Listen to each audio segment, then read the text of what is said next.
Bismillahirrahmanirrahim. Assalamualaikum warahmatullahi wabarakatuh.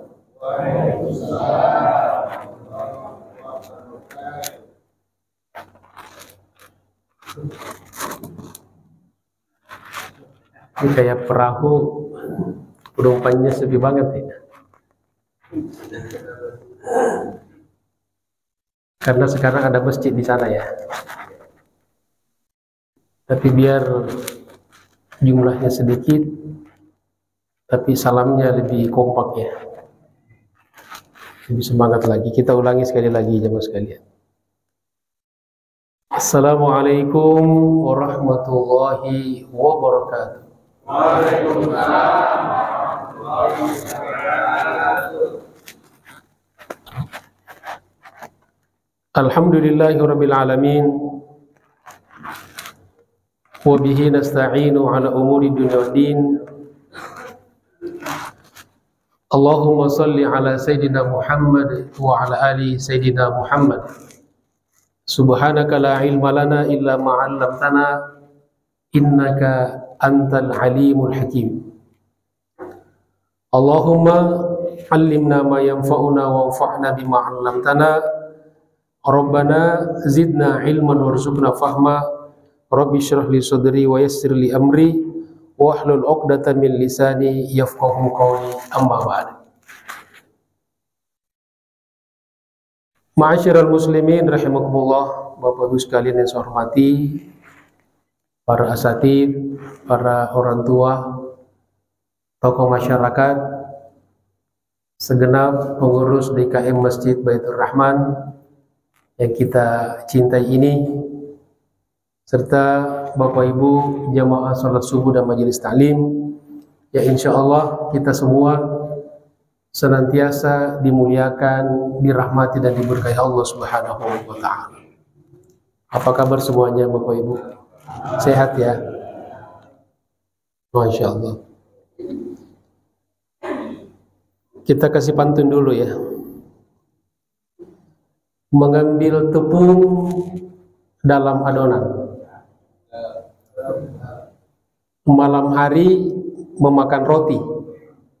Ibu bapak dan hadirin sekalian, izinkan saya memulai taklim ini. Kita ucapkan bismillahirrahmanirrahim. Puji syukur kita panjatkan kepada Allah Subhanahu wa ta'ala setelah kita sholat subuh berjamaah.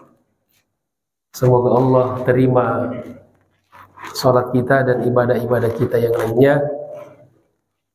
Kita lanjut dengan taklim. Mudah-mudahan ini makna dari firman Allah Subhanahu wa ta'ala yang kita amalkan. Fa idza faragta fansab wa ila rabbika farghab. Jadi setelah kita menunaikan satu ibadah atau satu amal soleh, maka kita berpindah kepada amal soleh yang lain. Insya Allah. Sekedar mengingatkan saja bahwa kita luruskan niat kita. Kita duduk-duduk di masjid agar bernilai ibadah, berpahala. Kita niatkan untuk i'tikaf. Yang kedua, bertemu dengan saudara-saudara kita, meskipun tidak banyak, tapi dalam bahasa Arab banyak itu lebih daripada dua, sudah banyak. Maka kita juga niatkan bersilaturahim. Ngobrol, bertemu, bersalaman, berbatan tangan. Ini yang kata Nabi yang memanjangkan umur dan melapangkan rezeki. Man ahabba ayyubsatalahu fi rizqihi, barang siapa yang mau dilapangkan rezekinya dan mau dipanjangkan umurnya, falyasil rahimahu, hendaklah dia senantiasa bersilaturahim. Jadi orang Islam itu tidak boleh kuper, minimal datang ke masjid. Dan orang-orang yang datang di masjid insya Allah orang-orang yang sudah terseleksi, pilihan-pilihan Allah. Apalagi yang bisa datang sholat subuh berjamaah. Jadi kenapa sholat subuh selalu sedikit? Karena memang sholat yang paling berat. Jadi sholat yang paling berat itu sholat apa?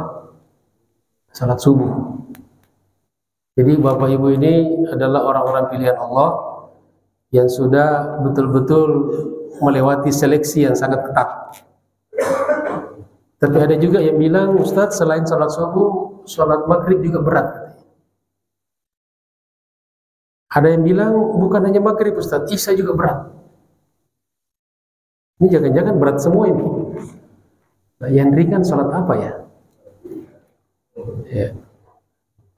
Jamaah dirahmati Allah Subhanahu wa taala, dan insya Allah sebelum kita meninggalkan masjid, sekedar mengingatkan saja, kita sholat sunnah syuruk atau isyraq yang pahalanya keutamanya sama dengan menunaikan ibadah haji dan umrah. Amin ya rabbal alamin. Bapak Ibu yang saya hormati, kemudian kita lanjutkan pelajaran kita, masih pembahasan kitab Nasaihul Ibadah. Sekarang kita akan membahas satu maqalah, yaitu kalau di kitab saya yang berbahasa Arab, ini di halaman 140. Kalau di buku terjemahan yang pernah saya lihat, ada sebagian Bapak yang bawa, itu di halaman 293. Sekarang saya sudah tidak melihat ada yang bawa buku. Ini pertanda bahwa insya Allah ini ilmunya sudah di luar kepala. Alhamdulillah. Jadi saya langsung teringat dengan Imam Syafi'i ketika mau belajar kepada Imam Malik di Madinah. Imam Syafi'i ini di Mekah, kemudian mau belajar kepada Imam Malik yang tinggal di Madinah. Nah, sebelum Imam Syafi'i ke Madinah, beliau mencari kitabnya Imam Malik dulu, kitab Al-Muwatta. Dia cari, setelah dia dapatkan, dia baca dan hafal di luar kepala. Sampai di Madinah ketemu dengan Imam Malik. Imam Malik nanya, sudah tahu kitab yang akan kita pelajari? Iya guru, sudah. Loh, kok nggak bawa kitabnya? Alhamdulillah sudah ada di kepala semuanya. Nah, itu yang saya teringat ya. Cuma sekedar teringat saja ya. Apakah sama? Ya, wallahu a'lam. Tapi jangan khawatir jamaah sekalian. Kalaupun misalnya tidak sempat melihat langsung di masjid ini atau hadir, atau ada yang karena tadi malam itu kelelahan qiyamul lail, salat tahajud ya, kemudian datang salat subuh, masih ada sisa-sisa ngantuknya, kurang fokus, maka jangan khawatir, pahalanya sama saja ya, maka bisa ditonton ulang di YouTube ya, di YouTube-nya masjid atau juga di YouTube-nya Umri, insya Allah.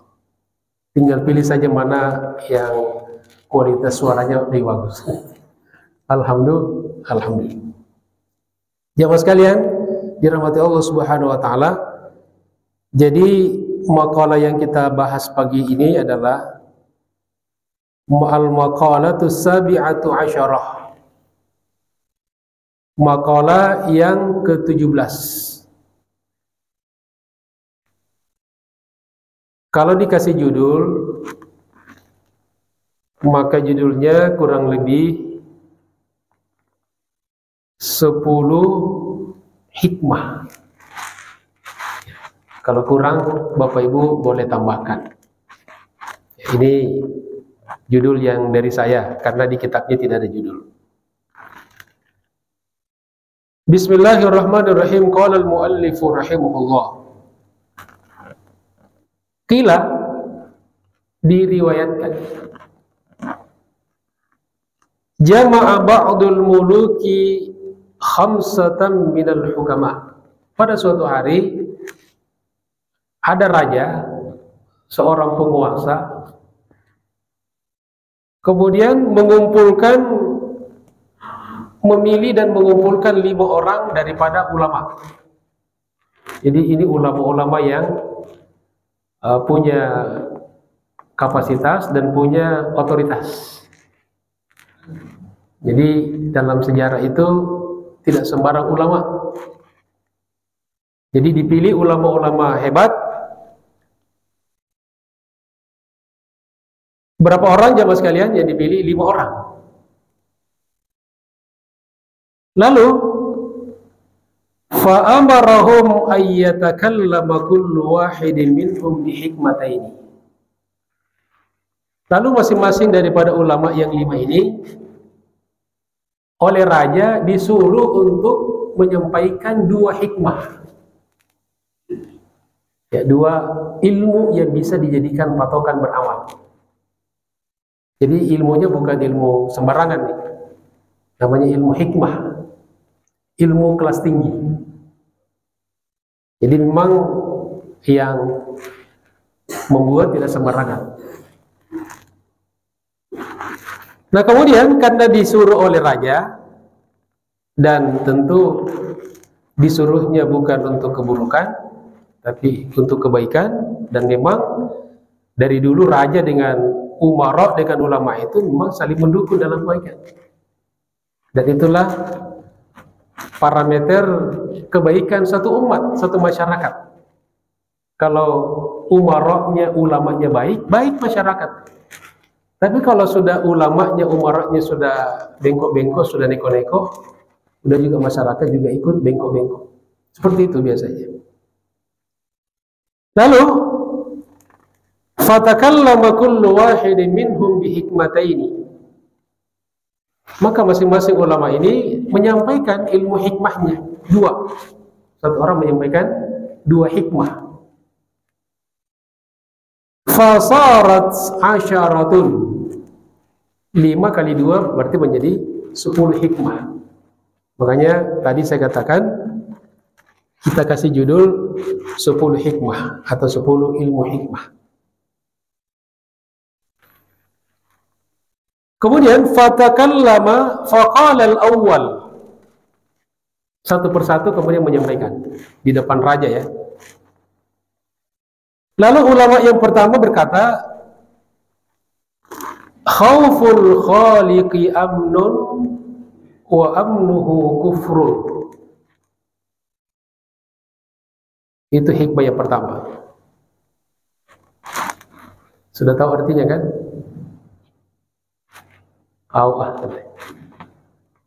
Kita artikan. Jadi hikmah yang pertama, kata beliau, khauful khaliq amnun. Takut kepada al-khaliq, takut kepada Allah, itu adalah keamanan. Itu yang akan melahirkan, kata Imam Nawawi, salamatun minal makhawif. Bebas, selamat dari segala hal yang menakutkan dalam hidup. Ya. Jadi takut kepada Allah itu akan melahirkan rasa damai, rasa aman dalam jiwa. Jadi semakin kita takut kepada Allah, maka semakin damai jiwa kita. Dan semakin kita takut kepada makhluk, maka semakin gelisah hidup kita. Nah, jadi di sini hikmahnya, pentingnya kita menanamkan rasa takut kepada Allah. Nah, di dalam rasa takut kepada Allah itu, di sana ada cinta, di sana ada kerinduan, di sana ada curhat. Maka orang takut kepada Allah, maka semakin mendekat kepadanya melalui ibadah-ibadah. Nah, itu yang perlu diambil hikmahnya bahwa kita harus menanamkan rasa takut kepada Allah Subhanahu wa Ta'ala. Tapi ada yang bertanya, Ustadz, bagaimana kalau takut kepada binatang buas misalnya? Apakah itu merusak akidah? Maka itu takut bukan dalam konteks keyakinan, itu takut manusiawi. Yang dimaksud di sini adalah takut dalam keyakinan kita. Jadi tidak boleh kita takut kepada makhluk dalam keyakinan. Hanya kita takut kepada Allah. Nah, sedangkan takut kepada makhluk itu manusiawi. Jadi jangan bilang karena sudah ngaji ini dia salah paham, lalu dia bilang saya tidak takut sama binatang buas. Lalu dia ketemu dengan harimau, gak lari dia. Saya hanya takut kepada Allah. Ya, insya Allah habis. Ya. Jadi ada kisah, ada cerita. Jadi ada orang camping masuk di hutan nih. Jadi begitu di hutan ada harimau, ketemu harimau. Begitu dia lihat harimau, dia lari kan. Lalu dikejar sama harimau. Semakin kencang juga harimaunya kan. Akhirnya dia sudah lelah, akhirnya dia pasrah kepada Allah. Dia berhenti, dia hanya pasrah dan berdoa kepada Allah Subhanahu wa Ta'ala. Tapi kok setelah dia berdoa, kok nggak dimakan sama harimau? Lalu dia ngintip ke belakang, dia penasaran, harimaunya di mana? Ternyata harimaunya duduk di sampingnya juga berdoa. Doa makan. Doa sebelum makan nih. Nah, jadi dia akan sampai begitu ceritanya ya. Ya. Saya tidak takut dengan makhluk Allah. Ada kereta api lewat, saya hanya takut pada Allah. Ya habis ya. Jadi perlu dibedakan takut keyakinan dengan takut kepada yang bersifat manusiawi. Jadi ada pernah bilang orang yang takut sama istrinya musyrik. Enggak musyrik, karena itu takut bukan keyakinan. Ya. Jadi sebetulnya bahasa bukan takut, kita saling sungkan. Enggak ada suami takut sama istrinya. Ya, betul Pak ya. Cuma kita kadang-kadang mengalah. Ya, suami istri di rumah tangga itu ya kadang-kadang istri mengalah, kadang-kadang suami yang mengalah demi untuk kebaikan. Insya Allah. Kemudian wa amruhu kufrun, masih penggalan hikmah pertama. Sedangkan tidak memiliki rasa takut kepada Allah, kehilangan rasa takut kepada Allah, justru ini yang mengarahkan kepada kekufuran. Ya, kufur. Ya, takut kepada Allah. Maka dia semena-mena gitu kan. Implikasinya, dampaknya kalau orang tidak takut sama Allah, ya kalau namanya Allah saja nggak ditakuti, apalagi makhluknya kan begitu. Ada orang tidak takut sama penciptanya, apalagi yang diciptakan oleh penciptanya. Seperti itu logikanya. Nah, di sini pentingnya kita senantiasa menanamkan rasa takut kepada Allah. Maka kita minta sama Allah, ya Allah, tanamkan rasa takut dalam jiwaku hanya kepada. Itu hikmah yang pertama. Kemudian lanjut pada hikmah yang kedua, masih pada ulama yang pertama. Wa amnul makhluqi itqun. Tidak takut kepada makhluk adalah kemerdekaan. Jadi jiwa kita merdeka. Ya, kalau kita lepas. Ya, makanya kan kenapa dalam Islam segala keyakinan ya kepada selain Allah itu dilarang. Karena kalau orang sudah terbelenggu dengan kemusyrikan, maka dia hidupnya tidak tenang.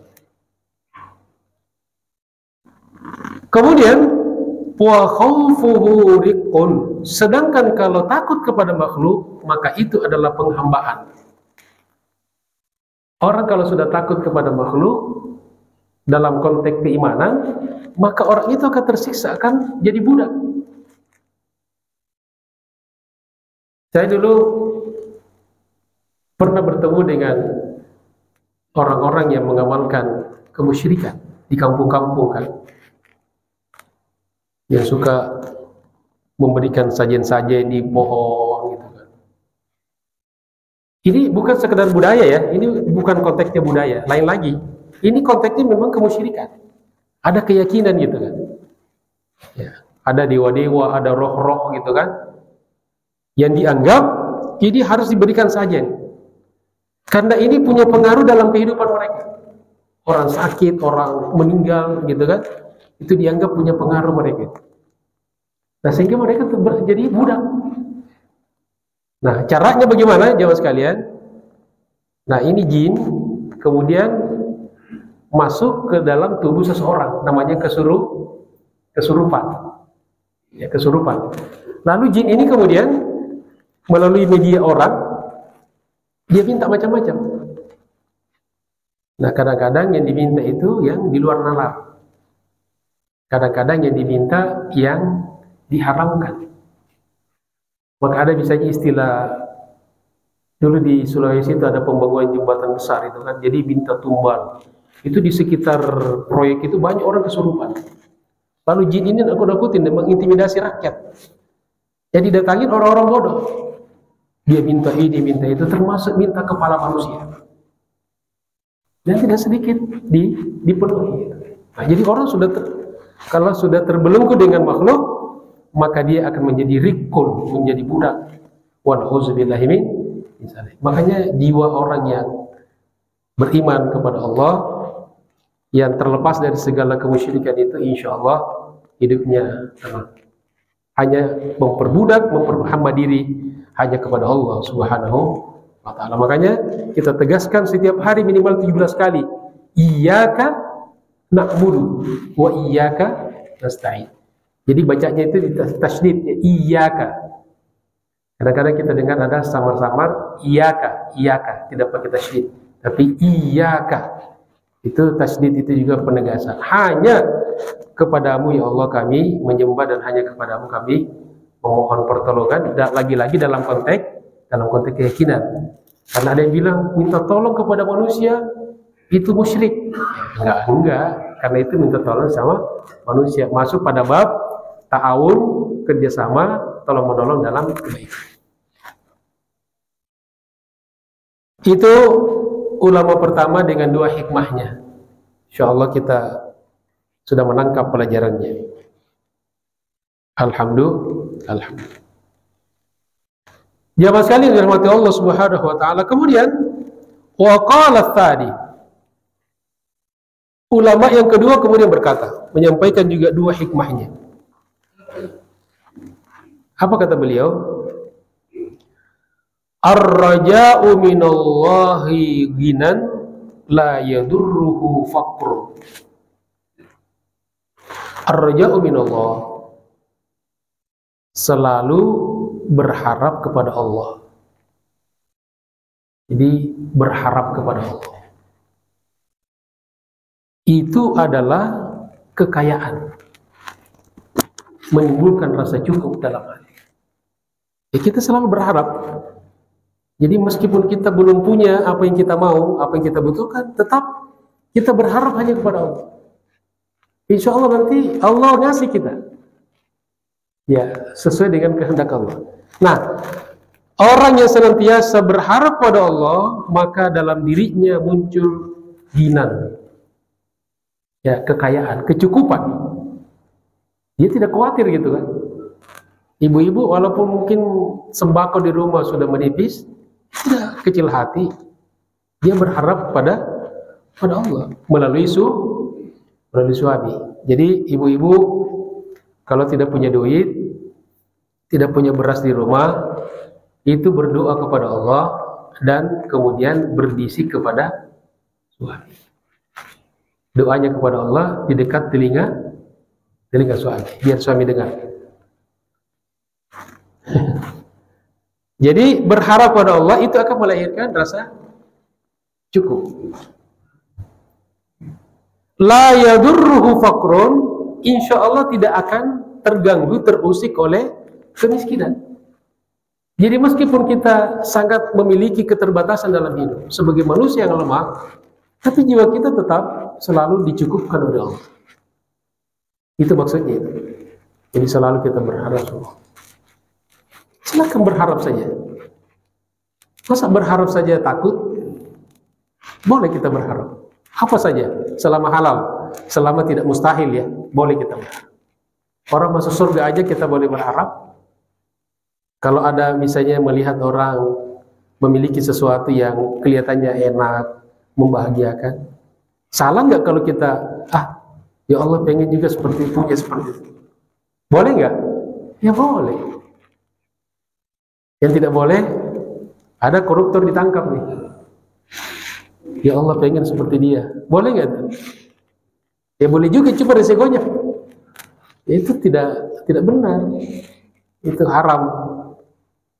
Jadi, nah kalau itu yang kita tanamkan dalam diri, kata hikmah ini, maka jiwa kita menjadi selalu cukup, dan meskipun ya kurang, maka tidak akan terganggu, terusik oleh gonjang-ganjing kehidupan. Ya, mau harga-harga naik, ya, orang beriman tetap aja tenang dalam jiwanya gitu kan. Tapi dalam catatan belanja tetap aja kita repot ngaturnya, Bu ya. Tapi jiwa kita nggak boleh ya, terusik dengan itu, karena kita selalu berharap pada Allah. Jadi nggak apa-apa barang mahal, yang penting kita bisa beli. Yang penting. Ya. Tidak apa-apa kita punya keterbatasan rezeki, yang penting bisa kita nikmati rezeki. Betul ya? Yang repot, rezeki banyak, kita tidak ada kesempatan menikmati. Ada orang baru dilantik jadi kepala desa,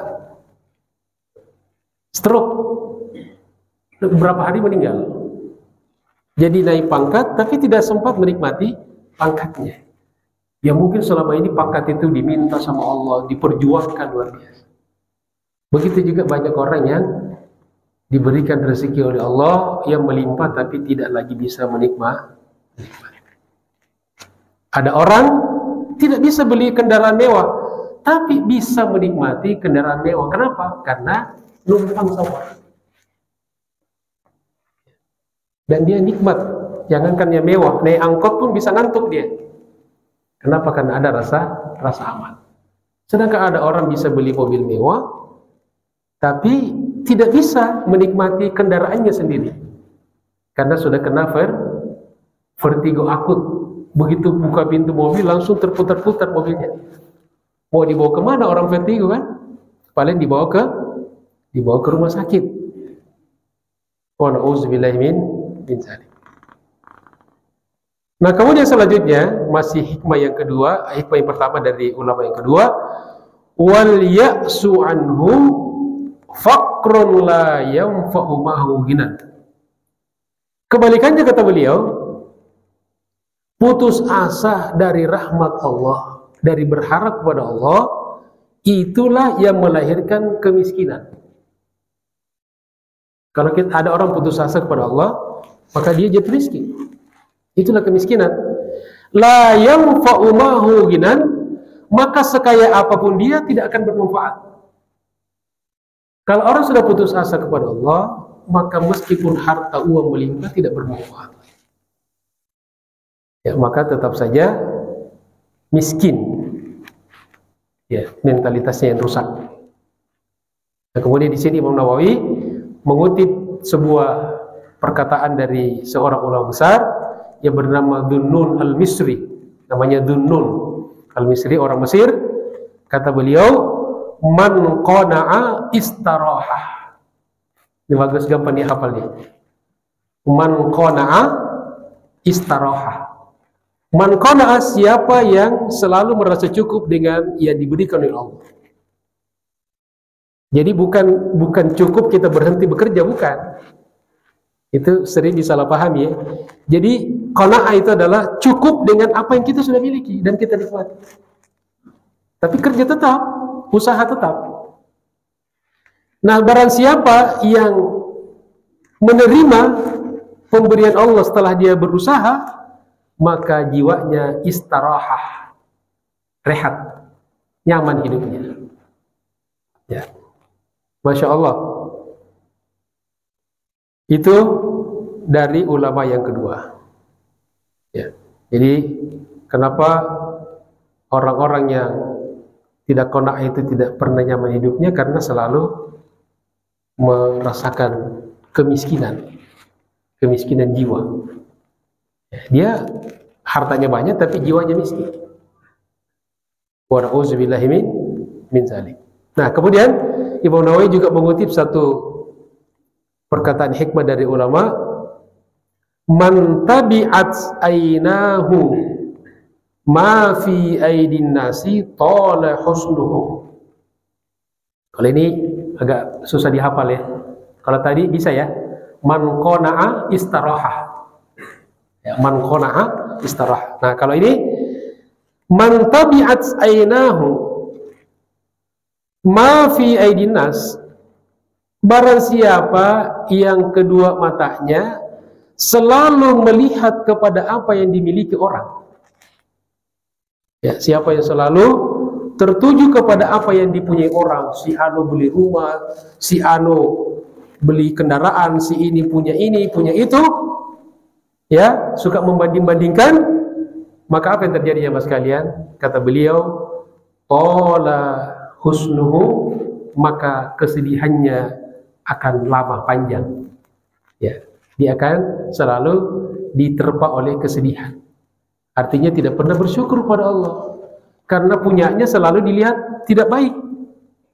Wah, itu si anu enak ya hidupnya, si anu ya baik ya hidupnya, suksesnya dia. Loh, kamu kenapa? Berarti dia tidak pernah menganggap dirinya sukses. Nah, kita itu yang baik adalah selalu memuji diri kita sendiri dalam alhamdulillah, apa yang saya miliki insya Allah lebih nikmat daripada apa yang dimiliki orang. Maka disitulah muncul rasa kebahagiaan dan rasa syukur kita kepada Allah Subhanahu wa ta'ala. Tapi kalau kita sudah banding-bandingin ya, punya kita dengan punya orang, maka selalu punya kita yang buruk, punya orang yang baik. Ya, ada istilah apa? Rumput tetangga lebih hijau. Nah, ini termasuk nih. Ya, berarti rumput kita nggak hijau atau kurang hijau. Justru rumput kita sendiri ya harus lebih hijau daripada rumput tetangga. Kalau perlu jangan dilihat rumput tetangga, rumput orang dilihat. Insya Allah. Jamaah sekalian dirahmati Allah Subhanahu wa taala, sudah dua ulama, kemudian wa qala tsalits, yang ketiga ngomong menyampaikan ilmu hikmahnya, kata beliau, la yadurru ma'aginal qalbi faqrul qais. Tidak masalah bagi orang yang punya jiwa yang kaya dengan kemiskinan harta. Jadi maksudnya, kalau orang sudah punya rasa syukur, ya, kaya dalam dirinya, maka insya Allah kemiskinan harta, kekurangan harta itu tidak berpengaruh. Ya, tidak berpengaruh. Makanya Bapak Ibu, sering kita lihat ada orang yang hidupnya sangat sederhana ya, sangat sederhana. Bahkan kadang-kadang saya beberapa kali ketemu dengan orang yang mungkin kalau sudut pandang orang sekarang, orang ini jauh dari namanya kesuksesan dunia. Rumahnya sangat ya RSSSS gitu kan, terlalu banyak S-nya. Tetapi dia hidupnya bahagia, murah senyum, tetap menjaga adab-adab. Kita bertamu ke rumahnya, Masya Allah, diterima kita dengan sopan santun, dengan adab. Jadi inilah orang yang kaya sesungguhnya. Ya. Sementara ada orang yang kita datang ke rumahnya, ya rumahnya seperti istana, tapi untuk ketemu orang itu kita nunggunya lama. Orangnya datang juga kita senyum enggak, ya pokoknya nggak nyaman lah gitu. Pernah ketemu orang seperti itu nggak, Bu? Ada nggak orang seperti itu? Mana orangnya? Di sini nggak ada. Alhamdulillah, di sini Masya Allah ya, kalau orang-orang beradab semuanya. Insya Allah. Nah itu jadi di sini hikmahnya, pentingnya ini menjaga hati, ya menjaga hati kita, ya agar selalu yang terpenting kaya hati gitu kan. Tapi lagi-lagi jangan diartikan kita kalau udah kaya hati berarti bekerja, bukan begitu maksudnya. Sering disalahartikan. Jadi jangan sampai kita diperbudak. Nah, hikmah yang kedua dari ulama yang ketiga, wala yanfa'u ma'a faqril qalbi ginal kais. Sementara orang yang miskin jiwanya, maka tidak bermanfaat baginya kekayaan harta. Ini kita katakan tadi. Ya. Jadi kalau orang sudah miskin jiwanya, harta ini sudah tidak pernah memberikan kecukupan. Makanya kenapa orang, saya juga biasa jadi bingung gitu, berpikir misalnya dengar ada orang yang satu orang korupsi sampai triliunan itu kira-kira orang kurang apa ya? Kurang apa kira-kira? kurang aja itu. Kalau dilihat dari fasilitas hidup, soalnya udah jauh dari cukup. Ya, jadi yang kurang ini jiwanya. Nah, inilah yang dikatakan ini. Jadi kekayaan harta itu tidak pernah bermanfaat. Ya. Masya Allah, ada yang triliunan, ratusan miliar, dan itu semua uang curian, uang rakyat. Na'udzubillahi min dzalik. Dan demi Allah saya katakan, orang seperti itu tidak akan pernah merasa kaya dan tidak pernah merasa bahagia. Jadi pelajaran jadi jemaah sekalian bahwa ya, kalau hati sudah rusak, hati sudah miskin, sudah punya mentalitas miskin, maka tidak pernah ada rasa syukur kepada Allah Subhanahu wa Ta'ala. Bahkan akan menghalalkan segala cara. Di sini yang bermain sudah hawa nafsu. Wa na'udzubillahi min dzalik. Maka jemaah sekalian, saya dulu pernah bawa jemaah haji ya. Tapi saya cerita ini bukan menyebut namanya, kan nggak boleh ya, tapi hikmah yang kita ambil. Begitu kayaknya orang itu sampai saya pernah diajak ada pertemuan reunian jemaah di rumahnya itu, kemudian ngobrol, ada dia punya rumah di Jakarta 12 itu bukan rumah keong gitu kan, bukan rumah burung, rumah besar. Kendaraan mewahnya nggak bisa dihitung,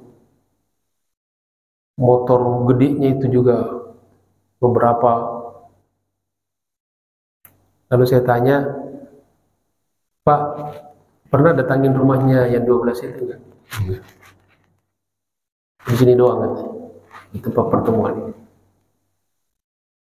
Terus kendaraan-kendaraan yang Bapak punya itu, karena sudah akrab ya, jadi saya nanya, pernah dinaikin nggak Pak? Enggak. Terus motor moge itu pernah dipakai nggak? Nggak juga. Kadang-kadang punya sekali dua kali aja. Paling kalau di rumah, yang ada di rumah ini, kalau ada waktu pagi-pagi saya panggil mekanik, ya nyalain, bunyiin. Itu doang. Lalu saya bercanda, Pak Haji, ini kalau satu mobil ini dijual bisa bikin pesantren masjid.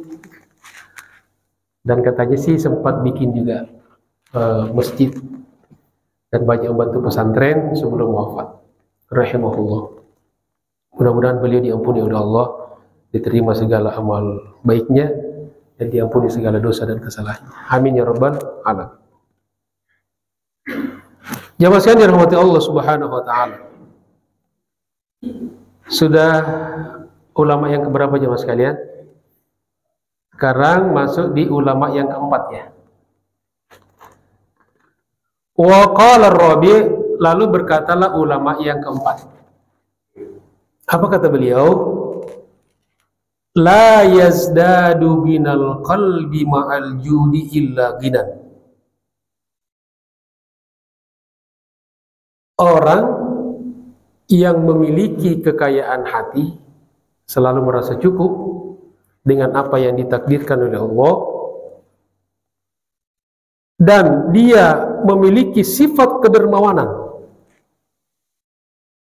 maka semakin dia dermawan, semakin bertambah hartanya, maka semakin kaya dia. Jadi kalau orang yang sudah punya kekayaan jiwa dibarengi dengan al-jud itu adalah al-karam, kedermawanan. Karena ada orang kaya tapi pelit. Ada nggak orang seperti itu? Ada nggak? Mana orangnya? Ya ada aja. Di sini nggak ada.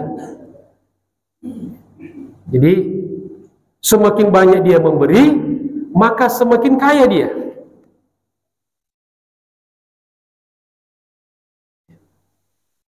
Lalu ada yang bertanya, apa yang dimaksud dengan al-jud, al-karam? Apa yang dimaksud dengan kedermawanan itu? Kira-kira apa Bapak Ibu? Di sini dikatakan Imam Nawawi, wa haqiqatul jud, esensi hakikat daripada kedermawanan itu adalah Allah yas'uba alaihi al-badlu. Ketika seseorang tidak repot ketika berbagi. Itu dermawan. Ya, jadi orang baru bisa dikatakan dermawan kalau ketika dia berbagi, memberi kepada orang, dan dia tidak repot, tidak terganggu. Karena ada juga orang berbagi tapi setelah repot gitu kan, berat. Jadi gampang ngasih, gampang. Ya, nerima gampang, memberikan juga gampang.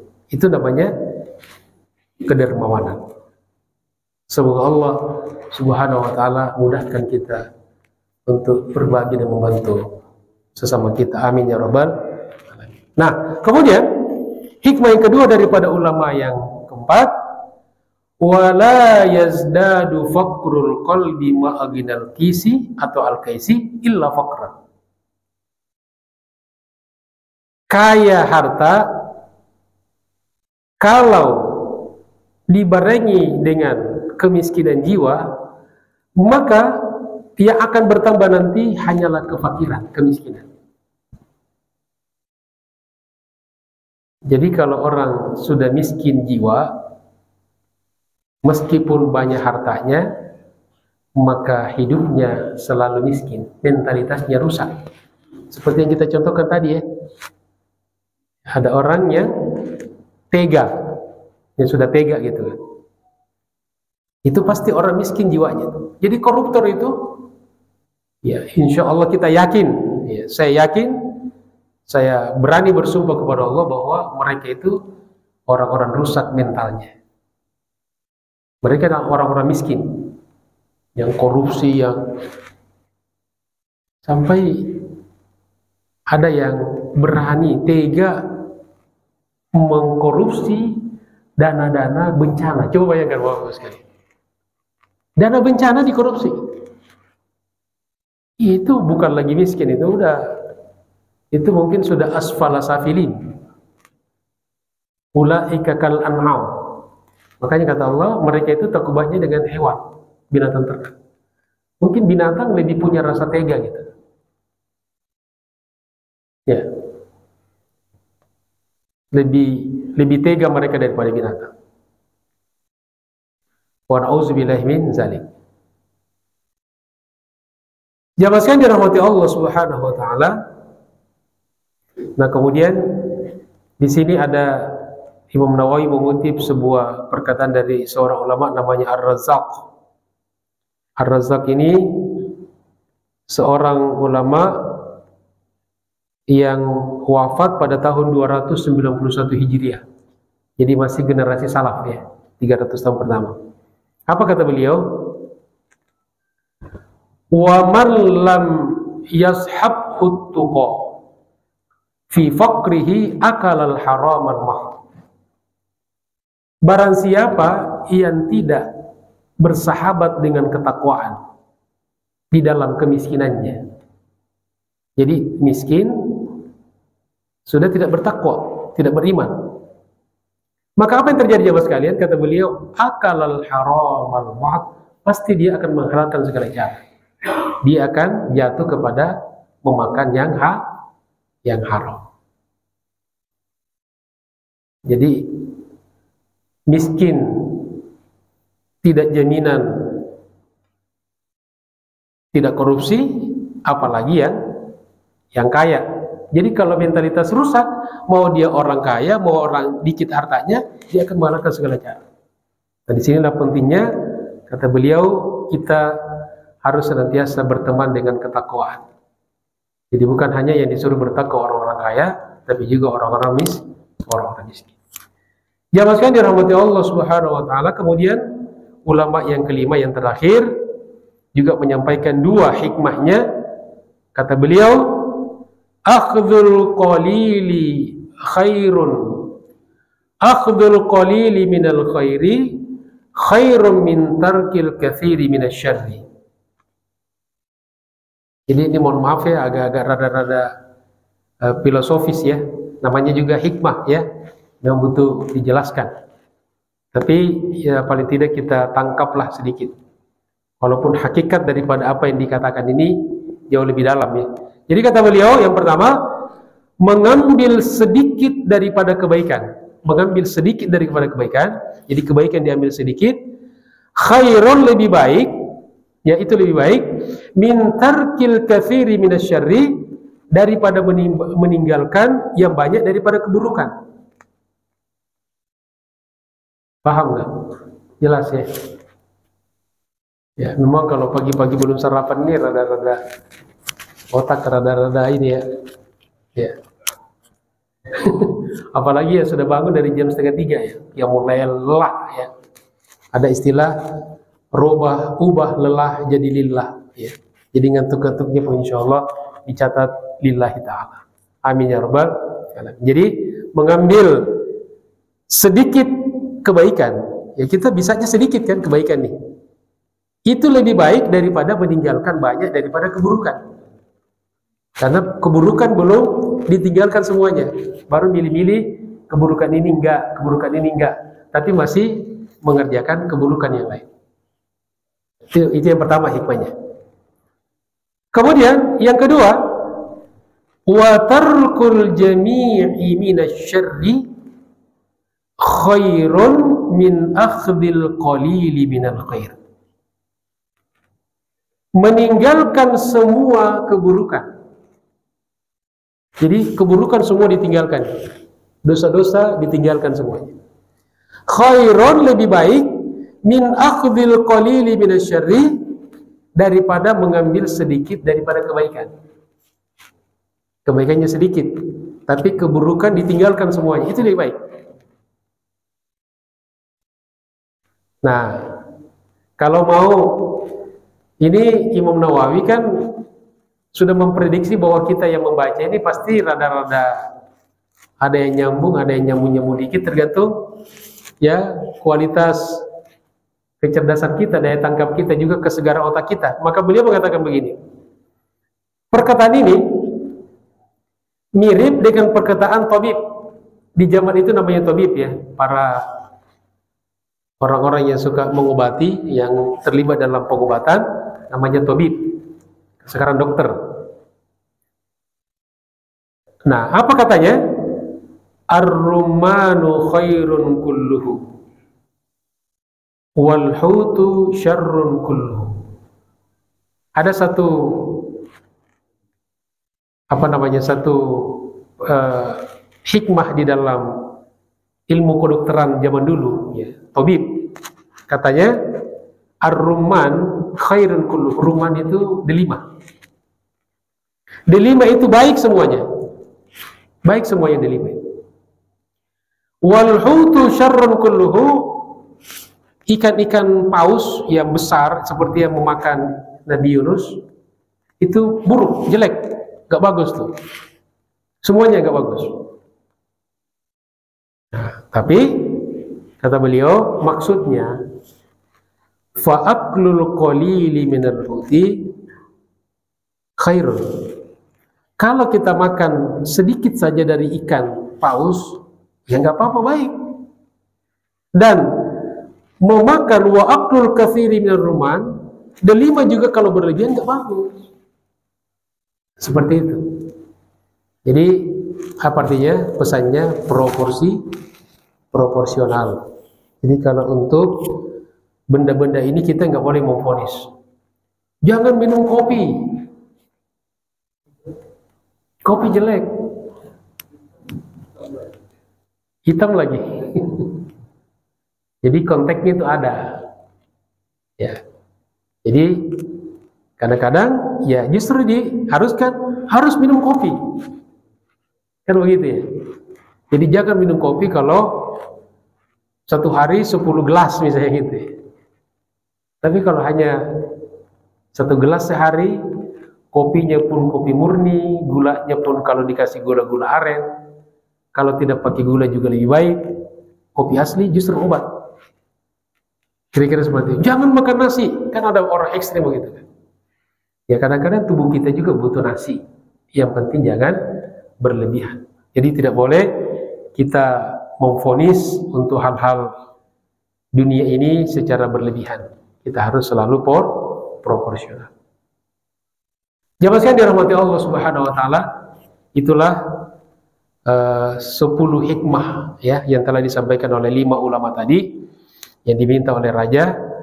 Mudah-mudahan bermanfaat, menjadi ilmu yang barokah untuk kita semuanya. Sekali lagi, kalau mau ditonton ulang silahkan dilihat nanti di YouTube insyaallah. Mungkin sambil tiduran, sambil ngopi ya. Kalau di rumah bebas ya. Kalau di sini kopinya biasanya agak telat. Ya, setelah pengajian baru datang kopinya. Insyaallah. Demikianlah pengajian kita pada pagi hari ini. Mudah-mudahan bermanfaat. Terima kasih atas segala perhatiannya.